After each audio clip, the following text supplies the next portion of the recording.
welcome to Have I Got News For You? I am Professor Hannah Fry. In the news this week, as the Lib Dems step up campaigning, there's embarrassment as the props for one of their publicity stunts gets mixed up with the delivery of laptops for needy children. 3, 2,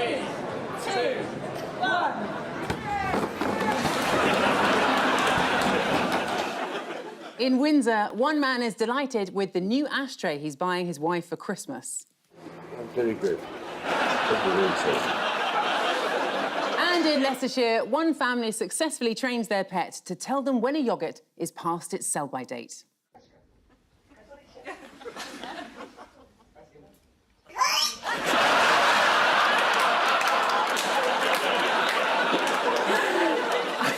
On Ian's team tonight, we have a journalist and broadcaster who recently interviewed heavy metal fans while they were getting tattoos at a music festival. So, presumably, this isn't the first time she's met Ian. Please welcome Zing.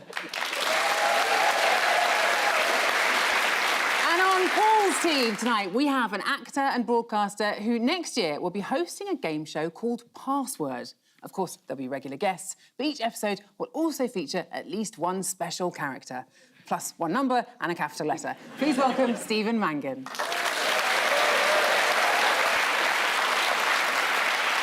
OK, we begin with the bigger news stories of the week. Ian and Zing, you have a little look at this. Oh, Rishi's running. From Suella. He's heard the call from celebrity SAS and he's there. That's no one in this budget.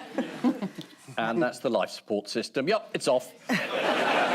This is the autumn statement. And the Chancellor, he makes an autumn statement, and this autumn he'd said, please vote for us. Yeah.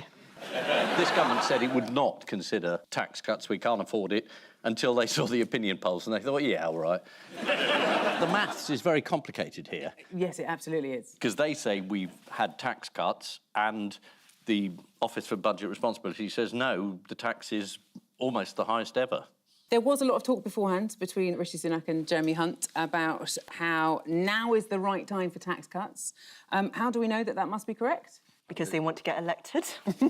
Because only a few weeks ago, according to the Times, both Hunt and Sunak made it clear that now is not the time for tax cuts. Also, in the Mail on Sunday at the end of October, a Whitehall source said, based on the current forecast, we can do fuck all. How come there is suddenly a lot more money for fiscal stimulus, though? It's all the money they've saved from not deporting people to Rwanda now that they can't do it. What's interesting about this budget is it's got a lot of detailed plans in it, which, given that they're going to lose the election, just don't matter. They might as well just promise anything. Just everyone gets a free puppy. I was actually trying to find out the exact national insurance cut rates. Yes. And every paper I opened had a picture of the Princess of Wales' legs. I don't want to see this. There was a lot of talk beforehand. We can't just leave those legs there. Yeah, what's happened to her legs? Yes. She's getting out of a car. I mean, big story in most of the tabloids is the Princess of Wales has legs.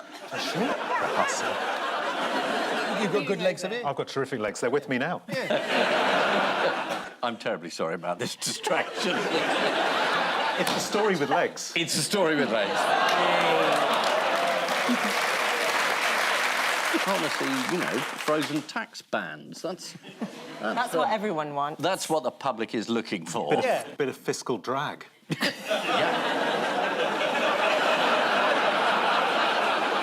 OK, who wasn't impressed by all of this?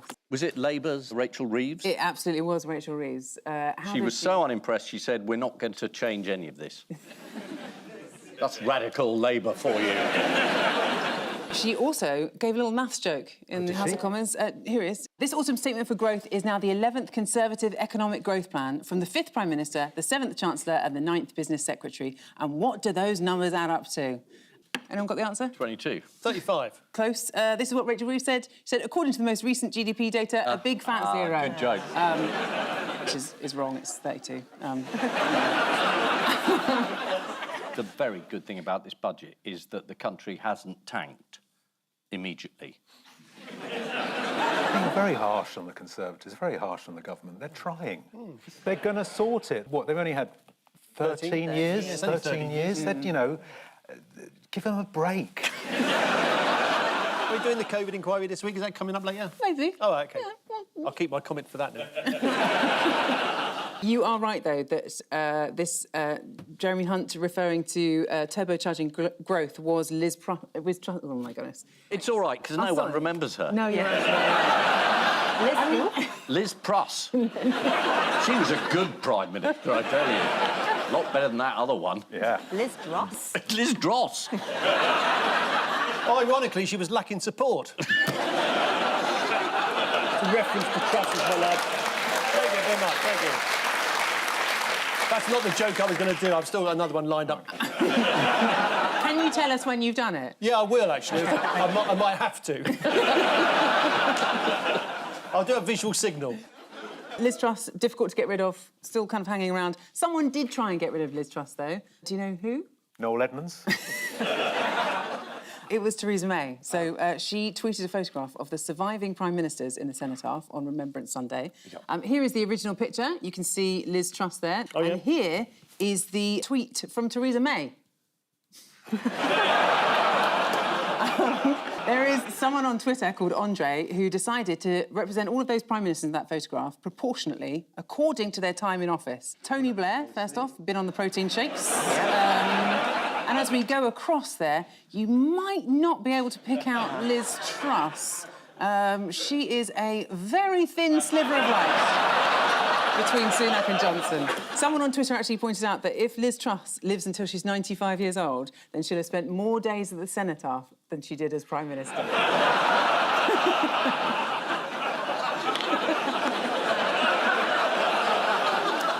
So David Cameron, then? He's back. Yep. Did you see him coming? No. Nobody did, including David Cameron. He had no idea. He looked stunned when he came out of the car. Yeah, he was still wearing his tracksuit. He's back. He's Foreign Secretary. Apparently this was all agreed with Rishi Sunak weeks ago in, and I quote, a backdoor arrangement, which I think is a public school thing. Not sure. But this is certainly surprised Chris Mason from the BBC. God blimey, look at this. I think he should have said a new bombshell has entered the villa. That would have been good. Now, goodness knows, Cameron could do with a little bit of luxury in his life. He gets a mansion in Carlton Gardens, SW1, and a country house called Tsjeng in Kent, or, as the Sunday Times imagined Cameron contemplating it, the distinctly second-tier Tsjeng. Oh, dear, Kent. Ian and Paul, don't you live in Kent? Yes, but not together. I have a shed at the end of his garden. Which I've given him at a very reasonable rate. He pops in with a cup of tea occasionally. All right, governor. And I say, Ian, you don't have to call me governor, that's fine. How do you two feel about being looked down on by the likes of the Chipping Norton set? I don't think they look down on Ian. They see him as a regular guy. Well, the Chipping Norton set is Jeremy Clarkson. Oh, yes. Rebecca Brooks, Yes. the distinguished executive of the Sun newspaper and the Murdoch Group, who nearly went to jail but didn't because she's innocent. And don't let me hear anything to the contrary from you lot, left-wing subversives. I'm quite prepared to say she's guilty. Not. Not. He said no. OK, so in this reshuffle, before Suella Braverman was sacked, she apparently had no idea that Cameron was already lined up to replace James Cleverly and that Cleverly would replace her. Who was very cross about this whole thing? Nadine Dorries. It's cross about everything, isn't she? Well, she didn't get a peerage. Yeah. No. And then in comes old posh boy Cameron. Yeah. Gets run straight away for doing nothing. Have you read her book? Absolutely not. No. I didn't notice that nobody read it. I don't think anybody's written it. There were some Conservative backbenchers, though, who were very cross indeed about this whole thing. And they held, according to The Independent, an emergency meeting of the new Conservative group, although only 12 MPs attended. One MP told the Mail, "This will now turn into a slow-motion car crash for the Prime Minister." Sorry, now. You know what, though? I am quite sad about how this has all turned out, because a while ago I wished that there were more Asians in politics, and it turned out I made a wish on a monkey's paw. That didn't go so well. So Is that the saying? If you make a wish on a monkey's paw, it goes badly? Yeah, no, the saying goes, if you make a wish on a monkey's paw, you get Rishi Sunak and Suella Braverman. Oh, right. As part of the reshuffle, though, there was someone who was appointed to the cabinet as a SOP to the right of the party. Who was that? Esther McVeigh, who's on GB News. But you won't know that because nobody watches. So to balance up a centrist politician, you have to get a right-wing headbanger in. Yes. Actually, it's not fair calling them headbangers. You have to get a right-wing spunk monkey in. I've just got this vision of the monkey's paw. Yeah. That's in your head. Yeah. You've discussed it yourself there. Yeah. Esther McVeigh, minister without portfolio. Oh, right. But lots of people are calling her the common sense czar. Yes. And she is going to be, apparently, rooting out wokery, which I'm pretty sure they did that last week on Gardener's World. Oh, yes, you've got some nasty bit of wokery here, you have. Who's that? Who spoke then? OK, James Cleverly was accused by Labour's Yvette Cooper of calling the Rwanda deportation plan batshit crazy, and so, as a punishment, he's now been put in charge of it.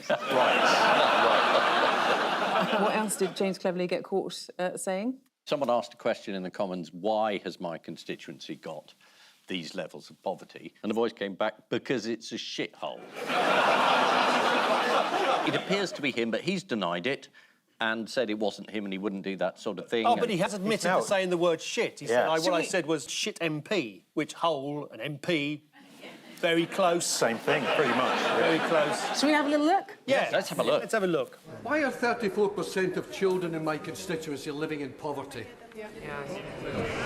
Prime Minister. Mr. Speaker, it's this government. Jeremy Hunt looks like he heard it. Actually, James Cleverly is at the top of the charts on the Conservative Home website. Oh, I see. Okay. But this is inside the party. Absolutely, a poll of Right. Conservative Party members. Yeah, these are the people who voted for Liz Truss. Yes. Do you want to have a look at the poll? Yeah, go on Let's then. have a look at the poll. Has he got it?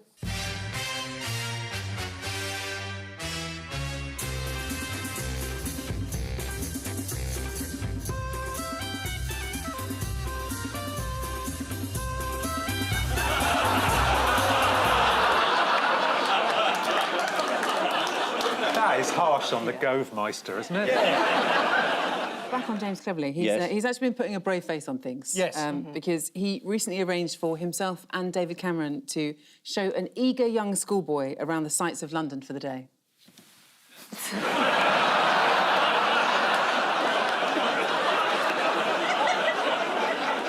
He's so diddy, isn't he? Look at him.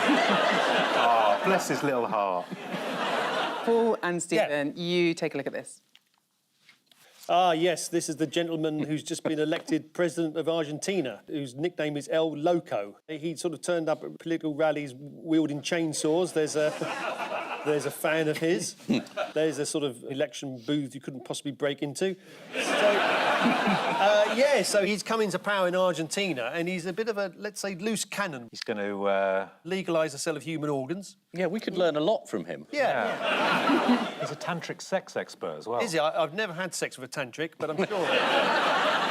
He ejaculates once every 3 months, he says. 3 months, Yeah. yeah. But that does last 6 weeks.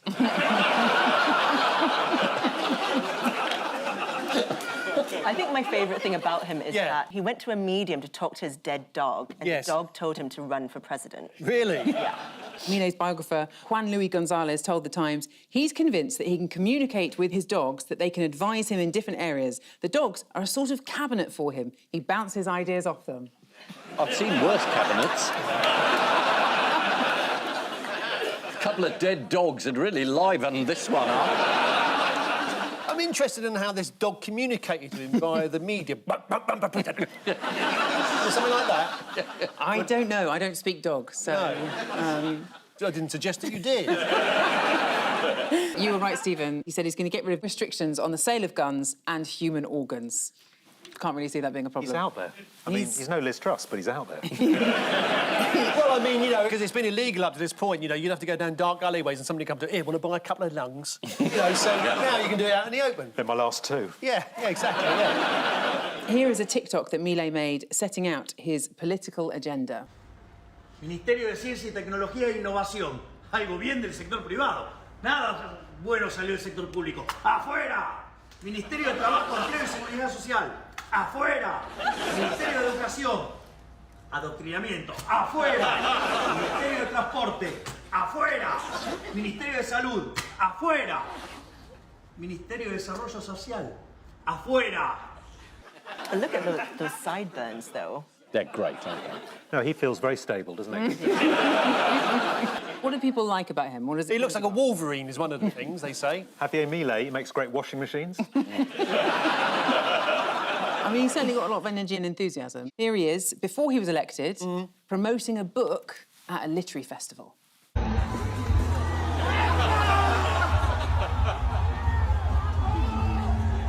I've been to a few literary festivals in my time. And they're all like that. They're all like that. All like that. Yeah, the leader of the second largest economy in South America. So reassuring. Yeah. Soon to be the fourth largest economy. Which surprising political figure has Milei expressed his admiration for? No, Mrs. Thatcher, Absolutely right. which Mrs. goes Thatcher. down well in Argentina. No, it's good times for demagogues, isn't it? The Dutch have just elected one. Do you know his name? It's Geert. Geert Wilders, you're absolutely right. Now, this is the thing, actually, about right-wing politicians. They always seem to have much crazier haircuts than politicians on the left. The coiffured politician of Geert Wilders, cosplaying as George III there, very nice. That's tremendous. It's a vampire look, isn't it? It certainly is. There's also Estonian right-wing hopeful Rein Epler. Oh, my goodness I think me. the haircut, isn't it? Fantastic. Just look at the detail above the ear. Yeah. Look at what's going on there. Isn't that extraordinary? Everyone will have that haircut next year. Everyone. I thought he was in Tiger King, but, you know. It looks like his head's been dipped into hair soup. Hair soup, one of the leading Nazis during the Second World War. There, if you look for them. That's not the joke I'm putting my hand up for. Forget it. Move on, move on, move on. Move on. So, OK, the Dutch politicians on the right, they've got their crazy haircuts. Yeah. What do the Dutch politicians on the left have? They have names more amusing than cleverly. They absolutely do. But I'm not going to do them. I'm going to wait for you to do it. Because you're a proper professor. I am This is the sort of highbrow stuff I was hoping we'd get when you came on. Thank you so much. Here we go. Here is Dutch socialist. He's called Tiny Cox.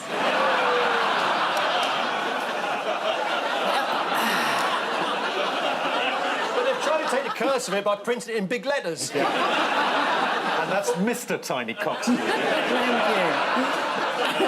Also in international news, what did Joe Biden celebrate this week? The first week he hasn't fallen over for a year. He confused Britney and Taylor Swift. Oh, how embarrassing. Seriously. I should just point out, Ian, that Brittany is not a holiday destination. His birthday. Now, of course, lots of Democrats are trying to avoid focusing on the fact that he's now 81, but not his social media team, because here he is with a cake. It's like he's set fire to Donald Trump's hair. What birthday message did Trump send Biden? Die. On Biden's birthday, Trump released documents of his own fitness, which claimed that Trump was in excellent physical and mental health. According to The Times, Trump's declared vital statistics compared favourably with professional athletes in their prime.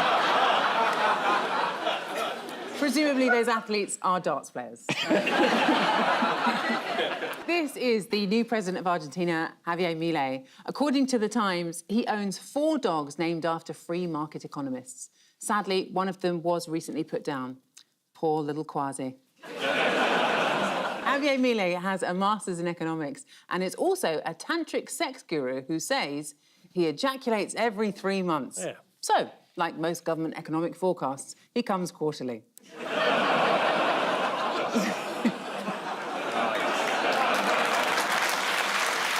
And so to round 2, it's a new round, it's the equation of news. Can I just point out at this point, I've got CSE grade 5 maths. What I'm going to do, I'm going to show you some topical equations. You're wasting your time with me. It's your own time you're wasting, all right?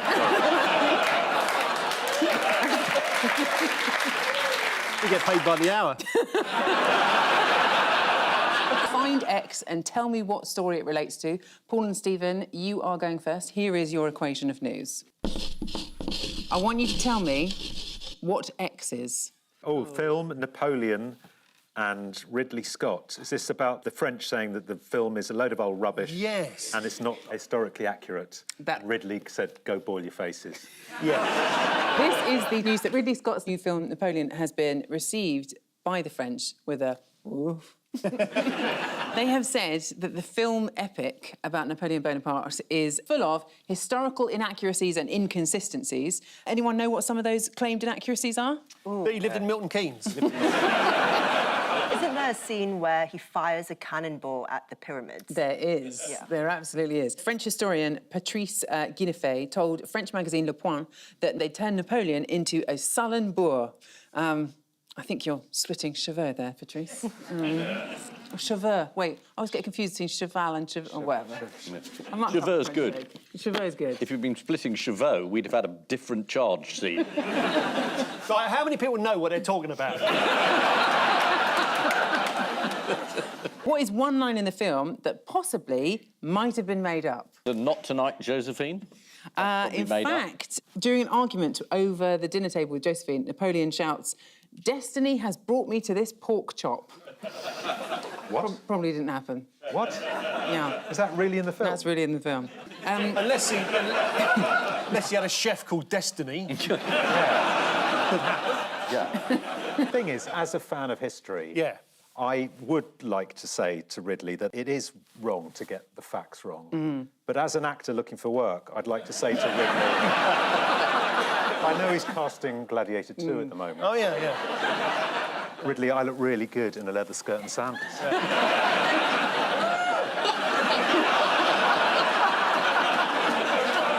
And you'll be prepared to wear it at the audition? I'm wearing it now.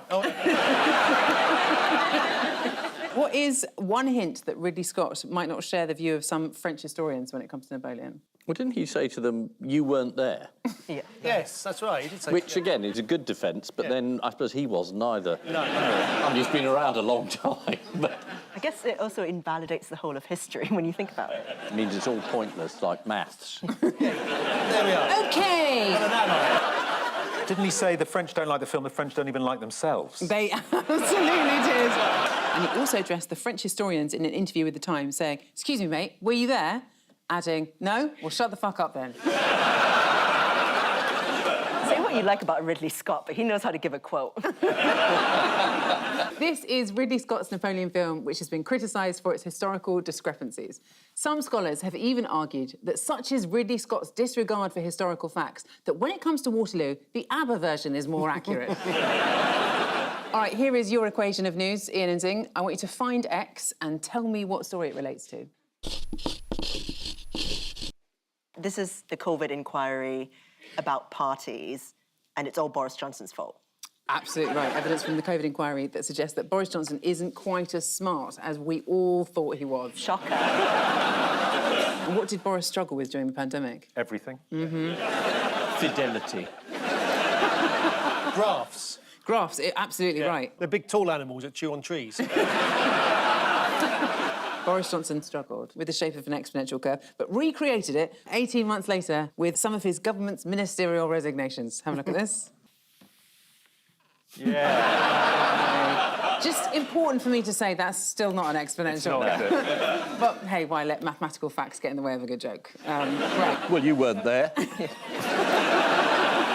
Boris kept referring to graphs that looked like sombreros. He really liked that. Should have gone for Napoleon's hat. It's a bell curve, isn't it? Or bell end. How did Patrick Vallance... Sorry, you whisper these remarks, but they're all picked up on the microphone. Kent, shit off. What did Vallance say that Boris Johnson could only hold on to for a bit and then it goes? Relationships.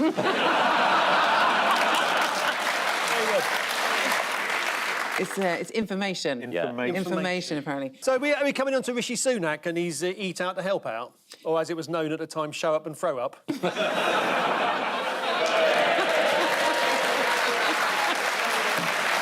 model called Eat Out to Peg Out. No, I don't think that's in bad taste. Yeah.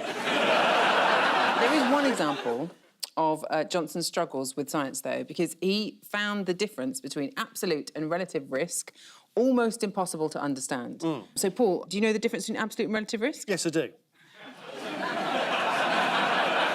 It would take too long to explain. We know. Yeah, we know. Do you? Yeah, do you know? Professor of math. The absolute risk is that you sort of wonder who's coming around to your Christmas party, and the relative risk is they turn up. How did Patrick Vallance throw fellow scientist and lectern enthusiast Chris Whitty under the bus? Very politely. It's pretty spicy. Is it? For the science world, I think this is pretty spicy, yeah. It says, the former chief scientific advisor said that Chris Whitty was too slow on the first lockdown and described him as a delayer. Oh, no. Oh, what? How can you put that on our screen? You know what, honestly. OK, well, given that Vallance had cussed out Whitty, Yeah. what did Whitty say in return? He's a fuckwit.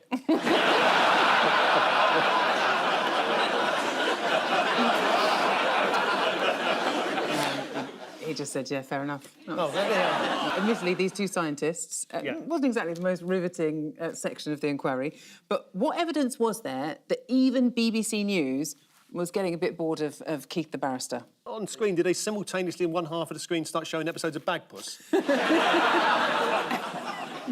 You are weirdly not that far off.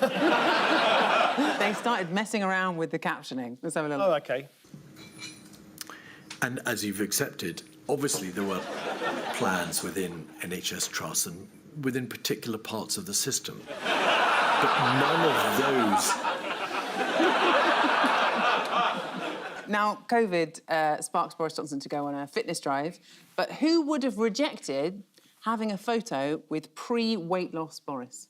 Cliff Richard. Yes. Ah, yeah, I don't know this. Nor do I. Cliff has been on a few fat-phobic rants recently. Oh. So he's taken aim at Adele and Elvis. And we have a clip here of him talking about Elvis. It's wonderful. I love it. Did you ever meet Elvis? Oh, no, I did not. I had one chance through a journalist when I was promoting Devil Woman in the States. Yeah. He said, oh, I know Elvis, because he knew that I was influenced. And he said, would you want to meet him? I said, yeah. At the end of the interview, though, I said, can we put it off? Because he'd put on a lot of weight. Oh, right. And I thought, if I'm having a photograph taken with him and it's going to be hanging on my refrigerator, he's got to look good. And I put it off, and of course, then he died. Should never put it off just because they're a little bit heavier. No. If anybody has got... If you're a fan of somebody's, you should, if you get the chance to meet them, meet them, even if they've put on weight. Is that why you don't want me at your house? Anyway.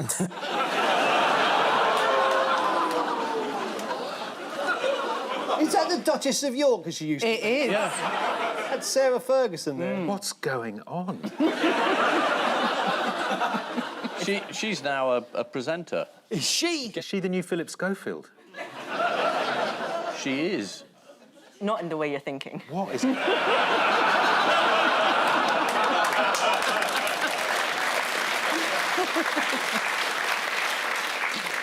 So, this is the COVID inquiry which heard the shocking revelation that science wasn't Boris Johnson's forte.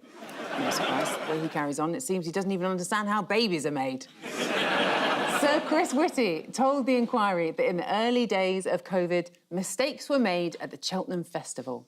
Specifically, that he put 20 quid on Lucky Boy in the 230. OK, one last equation of news. This one is up for grabs for all of you. Find X, tell me what story it relates to. Oh, yeah, I know this. It's a bag of tools that was dropped from the space station is circling the Earth. Apparently, you could see it this week. If the sun was catching it in the right direction, you could see the tool bag going across the sky. Yeah. I wouldn't make up something like that. The Telegraph reports that the next chance for Brits to go and see it should be on Friday evening. So what are you guys waiting for? Builders everywhere going, oh, I can't finish it.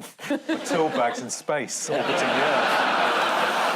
Just in case you wondered what a tool floating in space looks like. Do you want to see the moment when it fell from their grasp? Oh, I think I do. Yeah. I saw it before, but it's to see it again. There it is. There he goes. Oh, shit, he's gone, look. One tool slip for man. That's One tool slip. Is that so they can put there are no tools stored in this space station over there? Absolutely. Absolutely. Talking of things going missing in space, though. Yes. What did British astronaut Tim Peake, what did his crew lose at the International Space Station? Their virginity. I wish the answer was more highbrow than that, but it isn't. I'll give you a clue. It rhymes with tool. It's stool, isn't it? It is stool. It's stool. According to the Daily Star, he and the crew living in zero gravity were warned to keep an eye out for a poo on the loose. Like living near a British river. Apparently, one morning, after a member finished his business, he turned around to find that he couldn't find evidence of it anywhere. Should have checked in the region of Uranus. OK.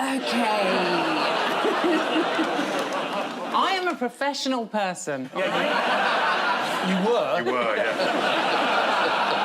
Well, you keep boasting about being a professor, don't you? You can't forget that for a minute. Oh, I'm Professor this, I'm Professor that. It's time now for the odd one out round. Only one between you this week. So your four are Davina McCall, Ian Duncan-Smith, Alex James and Noel Edmonds. They're all back. That makes them the odd one out, does it? They're all back. They're all back. They're all back. They're all back except Ian Duncan-Smith. No. Alex James makes cheese. Makes cheese. Davina McCall likes cheese. Likes cheese. Noel Edmonds is made of cheese. Yeah.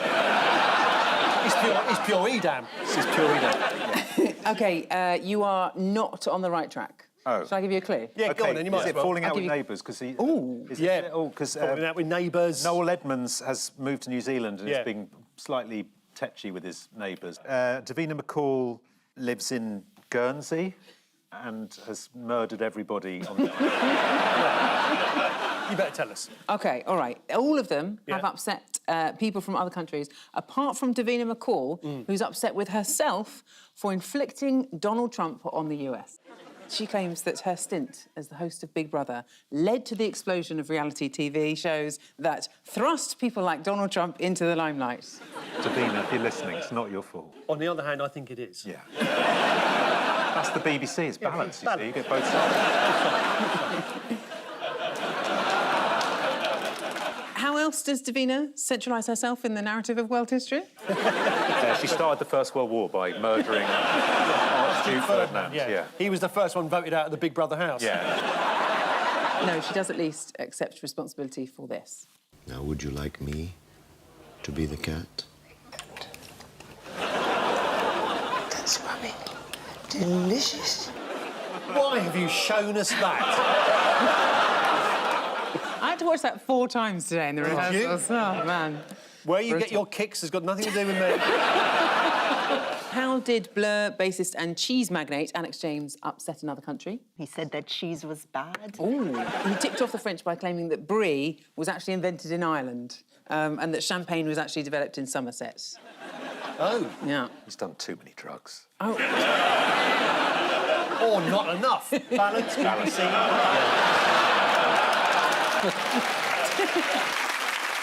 Can you guess the headline that the Daily Star went with to cover this story? So, OK, you've got the Daily Star, right? They've got to come up with a headline. Alex James story, is that? Alex James. Right, yeah. Who's in Blur. He's upset the French. What are you thinking? French cheesed off. Sacré bleu. Oh, in one! In one! Oh. Yeah. Yep. I should have been a journalist. Should have been. Who's Ian Duncan-Smith upset, though? I mean, lately? It's a country, remember. Oh, a country, all right, yeah. Oh, China. China, perfect. He has upset China. He has called for their exclusion at international summits, including Rishi Sunak's recent AI gathering. According to Ian Duncan-Smith, China are dominant in the world of AI. They are world leaders in deep fake video manipulation, which can alter footage in real time. And the Chinese Communist Party is brilliant. It really is, and they're great guys as well. OK, so how should we class China, then? Should we class them as a friend or a foe? Well, we've got a new foreign secretary who spent quite a lot of time recently working for the Chinese, so maybe our policy has changed completely since David Cameron returned. Let's see if it's reciprocated, shall we? Because there's a spokesperson from the Chinese Communist Party, Victor Gao, and here's how he described the UK-China relationship on Andrew Marr's radio show. How would you regard your relationship with Britain? First of all, between China and Britain, from the Chinese perspective, Britain is not a rival, is not a competitor, it is not an enemy, is not an adversary. What do China and Britain compete with? China is the largest manufacturer of automobiles. Competing with Britain? No. China is the largest exporter of EV cars and will lead the whole world in EV production. Is Britain a competitor? No. China will be the biggest and most important producer and R&D in terms of semiconductor in no time. Does that mean that China competes with Britain? No. China will be the leading nation in AI revolution. Is Britain a competitor? No. So I think British government should not overestimate its impact on the global scene. All right, mate. China, the leading transgressor of the human rights violations in the world. Does Britain compete? No. They are trying. What country did Downing Street manage to offend this week? Norway. It's actually Northern Ireland. There was a tweet to celebrate the culture of Northern Ireland. Yes. And number 10... The Republic of Ireland flag. Absolutely right. Yes, they did. The tricolour flag. Obviously, it was a mistake. And luckily, the DUP are a very measured, rational and understanding group. So I think it's going to be fine. King Charles, though, he also had an opportunity to upset a country this week. Anyone know who that was? He was welcoming a delegation from South Korea and he got the name of a BTS song wrong. He was demonstrating his knowledge of K-pop, yes. Would you like to see it? Yes. Sadly, when I was in Seoul all those years ago, I'm not sure I developed much of what might be called the Gangnam style.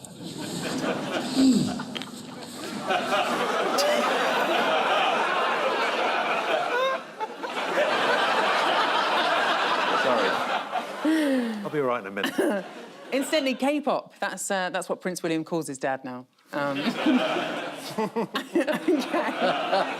it's good. Very good. Yeah, it's good. Right, what country has Noel Edmonds caused trouble in? New Zealand. Absolutely right. He spent over £14 million buying up properties in order to create his own village, which, do you know what he's calling it? Crinkly Bottom. If only. It's called River Haven. Oh, Should be Crinkly Bottom, though, I entirely agree. What are some of the attractions in Noel's Crinkly Bottom? She's still at it, isn't she? She's determined to get up Noel's bottom. Edmonds' estate includes a pub called the Bugger Inn. It really is a wonder he's not on TV anymore, isn't it? Who is Noel falling out with, then? Yeah, with the council, the local council. Yeah. They wanted to put a bike track through a corner of his land to avoid a motorway, to which Noel Edmonds reasonably responded, "You need your heads cutting off and your brains replaced." Would you like to see an image here of Crinkly Bottom? Yes, please. Yes, please, yes.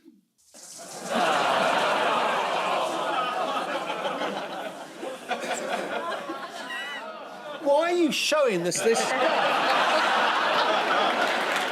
OK, time now for the missing words round. So we're going to start with, woman says she can't drive to work because what is stopping her?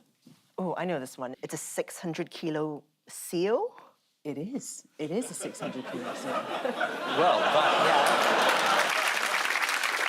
Here is a picture of Neil the seal after breaking into the property in Tasmania. And to add insult to injury, when she tried and failed to manoeuvre past him, he just started clapping. Next up... Clearly he's not in a way, because between the car and the brick wall lies the seal. Yeah. It's bullshit. It's absolute bullshit. It's bullshit. Or is it all true? Bullshit or true? Bullshit or true? Next, bucket list for Brits over 50 includes what and what? getting better at bridge and tennis. Getting a GP appointment. It's actually a bucket list for Brits over 50 includes cuddling a tiger and taking part in an orgy. Oh! You can mix the two up, you know. Whipsnade Friday night.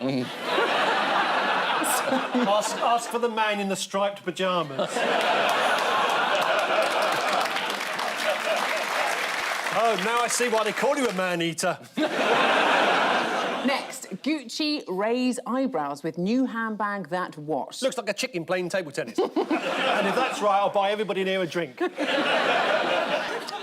Looks like a bin bag. Ooh, you're actually not far away. It's Gucci raised eyebrows with new handbag that looks like Del Boy's coat. Here is a picture of that Gucci handbag.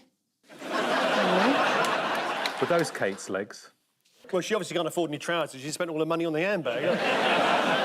This bag costs £3,000. It's obviously for the super rich, people who basically pay no income tax, no VAT.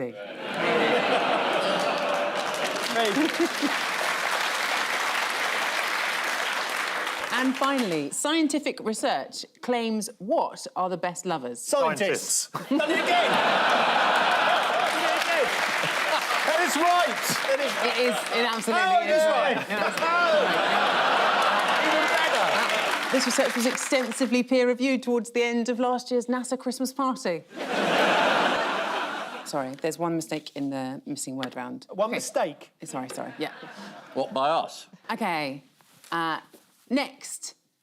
Gucci raise eyebrows with new handbag that what? And the answer is, looks like a chicken playing table tennis.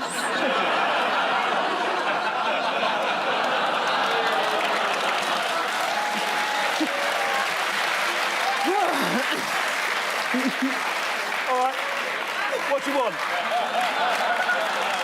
And so the final scores are Ian and Zing have 4, Paul and Stephen have 7. Well done.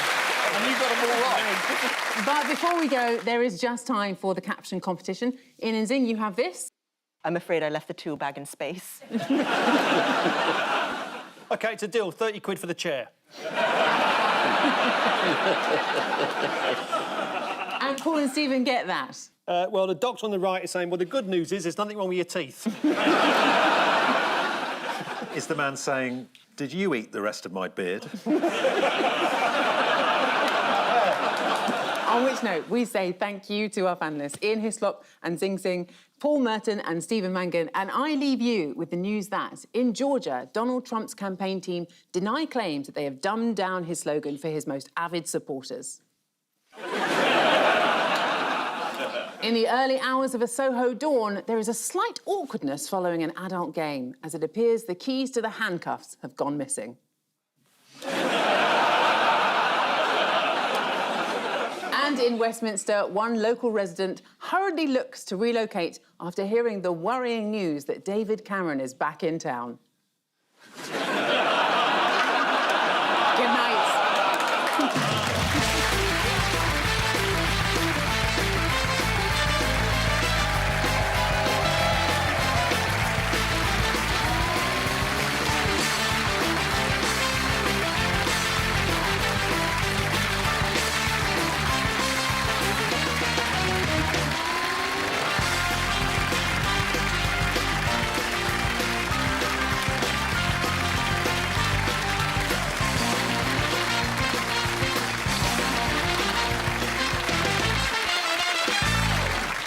I'll complain about the pig Cameron joke.